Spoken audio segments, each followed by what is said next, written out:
You've probably heard the term blue chip stocks tossed around in conversations about money, right? But what does it actually mean? Is it some kind of secret club for Wall Street insiders? Well, today we're going to pull back the curtain. We're breaking down what they are, why they're the foundation of so many successful portfolios, and what you absolutely have to know before you even think about buying in. Let's be real for a second. Investing can feel, well, it can feel like you're trying to navigate a tiny boat through a massive storm. The market goes up, it goes down, news headlines create these huge waves, and honestly, it's super easy to feel completely lost and overwhelmed. It's enough to make anyone a little nervous. So when that financial storm is raging, where do you go? Where do you find that safe harbor to protect your money but still give it a chance to grow? For a whole lot of people, that safe port in the storm is exactly what we're talking about today: blue chip stocks. Okay, so what in the world makes a stock a blue chip? Think of them like the giant aircraft carriers of the investing world. They're massive, they're powerful, and they're built to handle the absolute roughest seas we were just talking about. So let's pop the hood and see what makes them tick. At its core, a blue chip is just the stock of a huge, really well-known company that has a rock-solid reputation. We're talking about the titans, the household names, the companies that have been around forever and are basically the leaders in their field. And the name itself has a pretty cool backstory. It actually comes from the game of poker. See, back in the 1920s, a guy at Dow Jones named Oliver Gingold noticed these absolute powerhouse stocks trading for over $200 a share, which was a crazy amount of money back then. And he called them blue chips, because just like in poker, the blue chips are the ones worth the most. So what's the recipe for a blue chip company? Well, first off, they're enormous.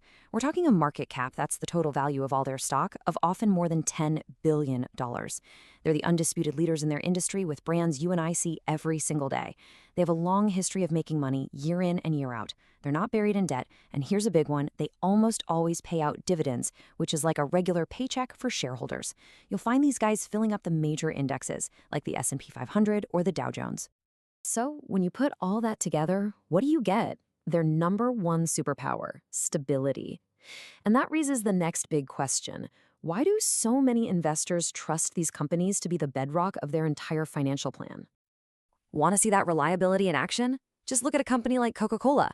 They've been paying dividends to their investors for over 120 years. Think about that.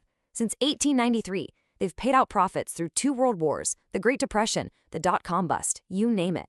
That, right there, is what stability looks like. And that kind of track record leads to some major perks for you, the investor. First, there's resilience. They tend to hold up better when the overall market gets shaky. Second, you get that steady income from those super reliable dividends.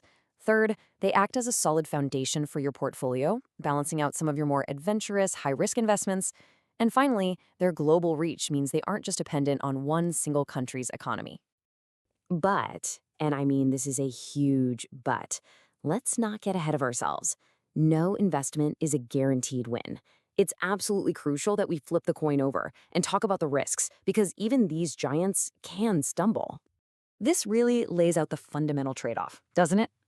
With blue chips, you're pretty much signing up for slow and steady progress. It's the tortoise in the race.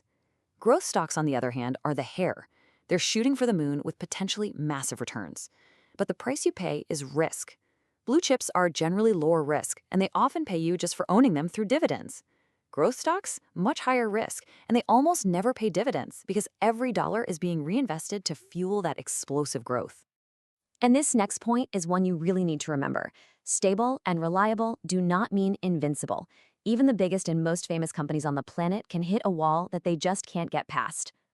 Seriously, history is littered with fallen giants. Remember General Motors, an American icon that filed for bankruptcy in 2009? Kodak? They basically invented the camera, but then completely whiffed on the shift to digital. Lehman Brothers was a legend on Wall Street right before it collapsed in 2008, triggering a global crisis. And Sears, for 100 years, that's where America shopped.